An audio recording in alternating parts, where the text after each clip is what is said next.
Assalamualaikum warahmatullahi wabarakatuh. Puji syukur kita panjatkan kehadirat Allah Subhanahu wa Ta'ala, karena atas rahmat dan karunia-Nya saya dapat menyelesaikan artikel ilmiah ini dengan baik.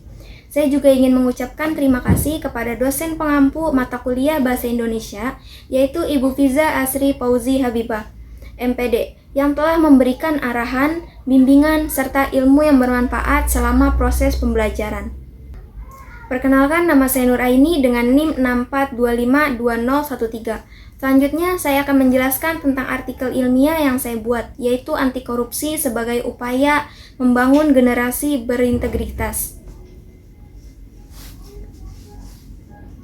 Pada kesempatan kali ini, saya akan membahas isu yang masih menjadi perhatian besar di negeri ini, yaitu korupsi. Nah, korupsi bukan hanya sekedar pelanggaran hukum, tetapi juga merupakan kejahatan luar biasa yang berdampak luas bagi kehidupan masyarakat. Korupsi dapat menghambat pembangunan, merugikan keuangan negara, serta merampas hak-hak rakyat yang seharusnya digunakan untuk kesejahteraan bersama. Tidak hanya itu, korupsi juga menjadi salah satu penyebab utama terjadinya ketimpangan sosial. Ketika anggaran negara disalahgunakan, maka program-program penting seperti pendidikan, kesehatan, pembangunan infrastruktur, dan bantuan sosial tidak dapat berjalan dengan maksimal. Akibatnya, masyarakat kecil menjadi pihak yang paling dirugikan. Mereka kehilangan akses terhadap layanan yang layak, sementara kepercayaan publik terhadap pemerintah pun semakin menurun. Berbagai kasus korupsi yang terungkap menunjukkan bahwa praktik ini masih terjadi di berbagai sektor, mulai dari penyalahgunaan anggaran, suap, hingga gratifikasi yang dilakukan oleh oknum yang tidak bertanggung jawab. Untuk mengatasi hal tersebut, pemerintah telah melakukan berbagai upaya pemberantasan korupsi. Lembaga penegak hukum seperti Komisi Pemberantasan Korupsi, Kejaksaan, dan Kepolisian terus bekerja sama dalam mengungkap dan menindak pelaku korupsi. Selain itu, berbagai sistem transparansi juga mulai diterapkan sebagai penggunaan e-budgeting dan e-procurement guna meminimalisir peluang terjadinya penyimpangan anggaran.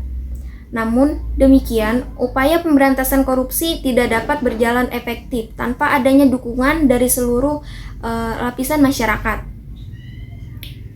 Nah, peran masyarakat sangatlah penting dalam memerangi korupsi. Salah satunya bentuk kontribusi yang dapat dilakukan adalah dengan berani melaporkan tindakan korupsi yang diketahui. Selain itu, masyarakat juga diharapkan untuk menolak segala bentuk gratifikasi atau pemberian yang dapat memengaruhi keputusan secara tidak adil. Lebih dari itu, budaya anti korupsi harus ditanamkan sejak dini, baik di lingkungan keluarga, sekolah, maupun tempat kerja. Nilai-nilai seperti kejujuran, tanggung jawab, dan integritas harus menjadi bagian dari kehidupan sehari-hari. Perang melawan korupsi bukan hanya tugas pemerintah atau aparat penegak hukum, tetapi merupakan tanggung jawab kita bersama sebagai warga negara. Dengan kesadaran dan komitmen bersama, kita dapat menciptakan lingkungan yang bersih dari praktik korupsi serta membangun masa depan bangsa yang lebih baik. Mari kita mulai dari hal-hal kecil, seperti bersikap jujur, tidak mengambil hak orang lain, serta berani mengatakan tidak kepada segala bentuk korupsi. Karena Indonesia yang maju dan sejahtera hanya dapat terwujud jika kita semua bersatu melawan korupsi.